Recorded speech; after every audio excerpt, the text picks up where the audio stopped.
Doherty joins me live now from London to take a look at the game that was played last night, and they would also take a look at the game coming up tonight. Well, David, no doubt the world was treated to a sensational game of football last night.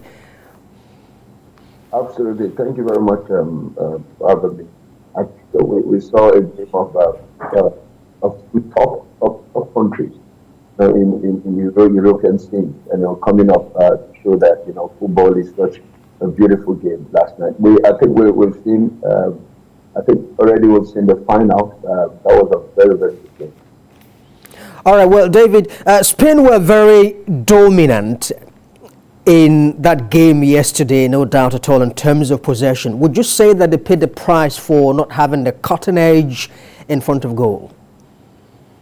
Absolutely. I think it's something similar to what Pep Guardiola did in the finals of the Champions League against Chelsea, playing with a false nine. I think that was the mistake the error they made. I think he not to play top man, but you could see the change when Morata came in.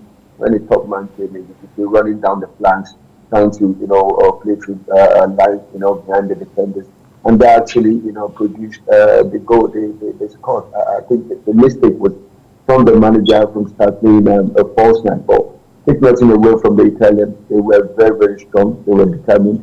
They worked very hard because they were playing more without the ball, while the Spanish side were enjoying the possession all through. Well, you talked about Morata. Well, to be honest, we must feel very sorry for Alvaro Morata. What seemed like a redemption for him, if you remember, in the course of the tournament, he's been heavily criticized. I beg your pardon. He was heavily criticized and all of that. It seemed like a redemption for him, and suddenly he went from hero to villain. Absolutely. I think if you recollect, even in the Community Shield, the same spot, the same position at Wembley Stadium was the same place he lost his penalty. And again, the same thing repeated itself last night.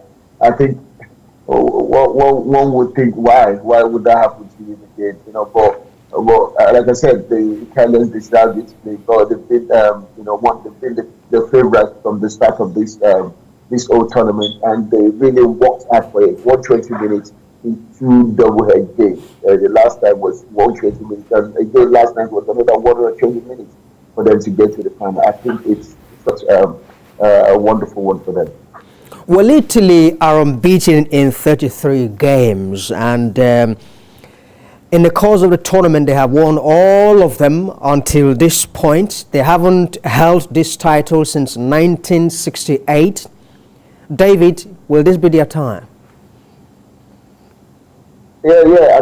I think they've shown the sign. They have the experience. They have the players. They're playing collectively. So this really is the passion is there. So why not? They can. But one thing you have to understand is the Danish side also could be the Portuguese side that won the Euros the other time when Ronaldo was like a sacrifice. Again, we saw what do you call it, Eriksen, out of the team.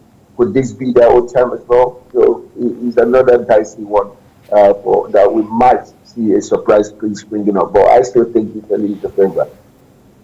Well, another one tonight, England versus Denmark. Will football come home tonight? Yeah, for those of us that live in England, we hope and we pray that football comes home. England has not considered no goal, but people are saying, well, they haven't played a top A-grade side. But listen, no, there's nothing top in this tournament. We've seen giants, losing out to the smaller countries, to those smaller countries that we think, but. Listen, like I said, Denmark as well are a top good side. They are very compact side. A team that really wants to, make a name for themselves. So we're going to see a good football tonight. But I still think England will try and edge it based on their own advantage. Can that work with this Danish side? That is another question to ask. All right, David, always very interesting. I must also add, very sensational having your Talk Sports with us on TVC Breakfast always. Thanks for your thoughts.